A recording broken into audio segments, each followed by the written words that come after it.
Hi everyone, मैं अपने channel पर आप सभी का स्वागत करती हूँ। तो जय माता दी। देखिए, आज हम बात करेंगे कि हर तस्वीर में काली माता की जीभ क्यों होती है बाहर। क्या इसके पीछे की आपको कहानी पता है? और अगर नहीं पता है तो चलिए मैं आपको इस वीडियो के माध्यम से बताती हूँ। इन दिनों माँ काली विशेष चर्चा में है, बिकॉज नवरात्रि चल रही है और बात अगर गुप्त नवरात्र से जुड़ी हुई नहीं रहती है ना, पर सारे लोग माँ काली की ही चर्चा करते रहते हैं। क्या कहते हैं, हाल में ही मतलब देखते होंगे आप, बड़े बहुत सारे शो सीरियल में भी आप देखते होंगे कि माँ काली के मतलब जी बाहर ही रहती है। कोई भी अगर पोस्टर वगैरह रहता है ना, उनका जो माँ दुर्गा का जो देवी काली है ना, वो माँ दुर्गा का ही एक भयानक रूप है।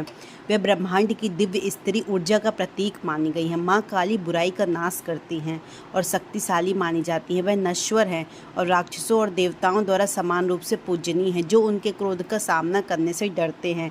इन विवादों से हटकर आइए जानते हैं कौन है देवी काली और उनकी जीभ बाहर रहने का रहस्य क्या है। काली माता जो है, काली को तस्वीरों में भारतीय शिव की छाती पर एक पैर के साथ युद्ध के दौरान में खड़े होने के रूप में दर्शाया जाता है। आपने देखा होगा, उनकी जीभ भगवान शिव की छाती पर पैर रखने के लिए अचरज में पड़ गई। उसका रंग गहरा है और उनके चेहरे में भाव क्रूर है।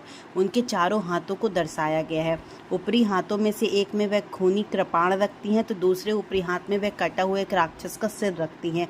निचले हाथों में एक कटोरा रखती हैं, तो एक में रक्त एकत्र करती हैं, जो कि ऊपरी हाथ में है। आप देखे होंगे कि दान, जो ऊपरी हाथ में दानों से विच्छेदित सिर से टपकता रहता है, और जो निचला हाथ रहता है वो वरद मुद्रा में दिखाई देता है। वह एक मुंडों की माला पहने नजर आती हैं। निचले शरीर में वह मानो हथियारों से बना कमरबंद भी पहनती हैं। इसके अलावा कहीं कहीं तस्वीरों में काली के ऊपर हाथों में से एक को वरद मुद्रा में भी दिखाया गया है और निचले हाथों में त्रिशूल दिखाया जाता है। तो आपने तस्वीरों में चलिए देखा होगा, तो रक्तबीज नामक एक असुर था। उसको वरदान था कि वे कभी नहीं मरेगा, बल्कि उसके खून की जितनी भी बूंदें गिरेंगी उतने अनेक रक्तबीज उत्पन्न हो जाएंगे। वरदान पाकर रक्तबीज ने तीनों लोकों में हाहाकार मचा दी। देवताओं ने युद्ध की ठानी और रक्तबीज से लड़ने को तैयार हो गए, लेकिन जब वे सफल नहीं हुए तो वे महाकाली के पास पहुंचे।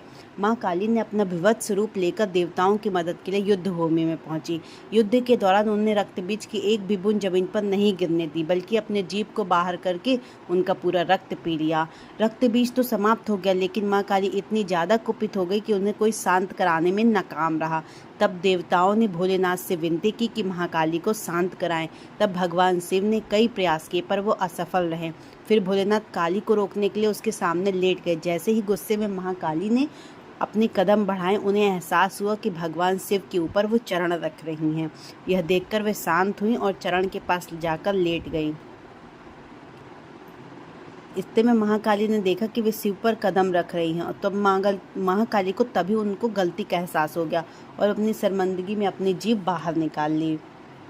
तो इस तरह मतलब इस तरह की जो कथा है, मैंने आपको जो माँ दुर्गा की भी कथा है उसमें भी बताया है कि उनका कैसे वो जीभ बाहर निकाली थी, बट उसमें एक छोटा सा विवरण था। मैंने इसमें आपको बहुत ही डिटेल से बताया कि महाकाली की जीभ मतलब एक्चुअल में बाहर कैसे आ गई थी, है ना।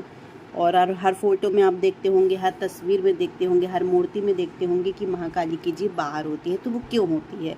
चलिए, अगर आपको ये वीडियो पसंद आया हो तो आप ज़्यादा से ज़्यादा लोगों तक शेयर करें और मेरे चैनल को सब्सक्राइब करें। जय माता दी दोस्तों, नवरात्रि पर्व की हार्दिक हार्दिक शुभकामनाएं।